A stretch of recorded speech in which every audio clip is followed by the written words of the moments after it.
Why do we celebrate Christmas Day on December the 25th? Find out this week on Faith Questions with Father Dan.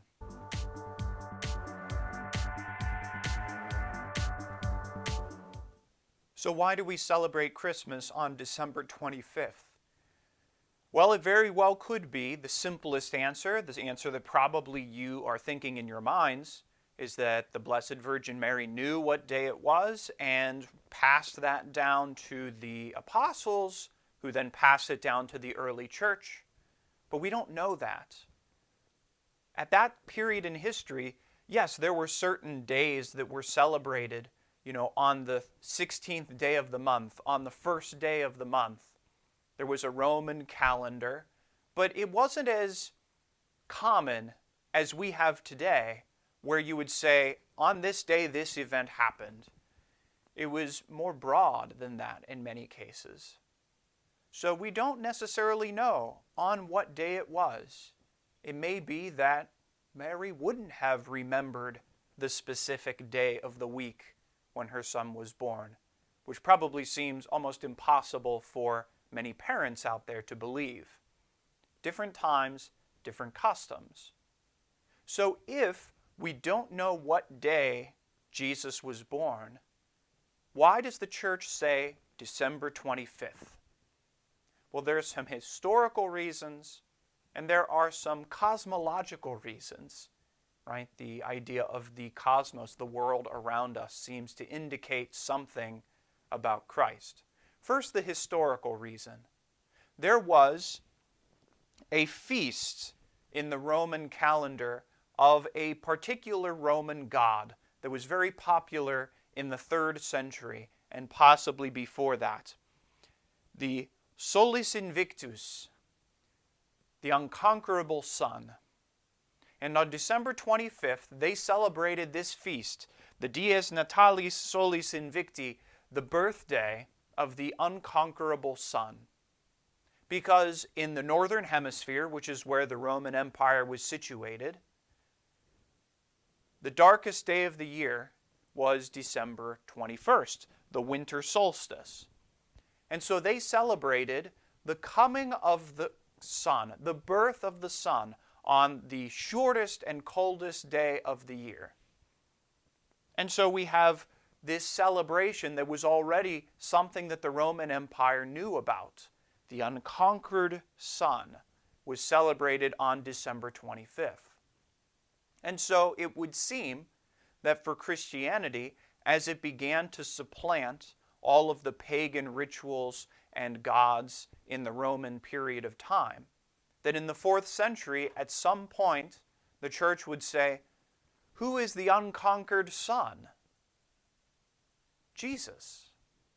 And so they would place Christmas Day in place of this feast, the birthday of the unconquered son. Because Jesus, in effect, is the unconquered Son of God. It's kind of convenient in our language that Son, S-U-N, and Son, S-O-N, are together. That's not the case in Latin.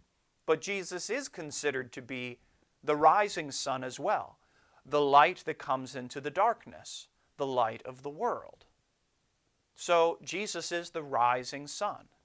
In fact, the ancient Christians always built their churches, with a handful of exceptions, so that the altar faced east, and the people would stand facing the east, because that was the direction of the rising sun. So for them, Christ was the rising sun that never sets, because he reigns in heaven with God forever.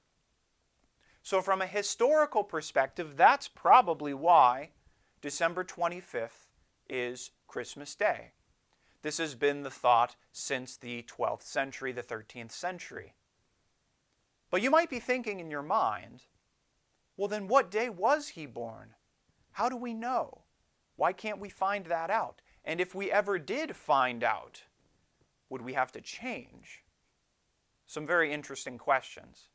That's where I believe the cosmological view comes into play. The idea is the very heavens and the earth give praise to God. That's something that we see in the Old and New Testament. So the idea is, on the most important days of the year, we seem to see that nature itself shares in God's message to humanity. At Jesus' birth, there's a bright star that appears in the sky. At Jesus' crucifixion, there's a great eclipse of the sun and an earthquake. There's a sense that even the heavens and the earth share in the message of the Christ. The most important days of the year, Christmas and the Triduum of Easter. So it makes sense that Christmas should fall when it does, around the winter solstice. Because on the darkest time of the year, the light of the world is born. The light that shines in the darkness. In a lot of ways, I think this makes so much sense to consider that if God could make a decision on when to have his Son born onto earth, would it not make sense for him to do it during the time of darkness, of deepest darkness? Just as Easter is celebrated during the spring, when we see things that have been dead for the whole of winter coming to new life. God seems to have chosen very particular times and seasons for the great feasts of the church, Christmas and Easter. And so in reflecting, it makes sense, it's appropriate that this be the day of Jesus' birth, right around in that period of time. So we don't really worry too much as a church. Well, did we get the right day? Are we celebrating it correctly? We presume that if God truly did desire the heavens and the earth to share in his message of Christ, that it would be during this period of time of the winter solstice. And that December 25th, the birthday of the unconquered Son, well, one could choose worse days to have the true unconquered Son, the King of Kings, the light of the world, come and be born among us. God bless, and we'll see you next week.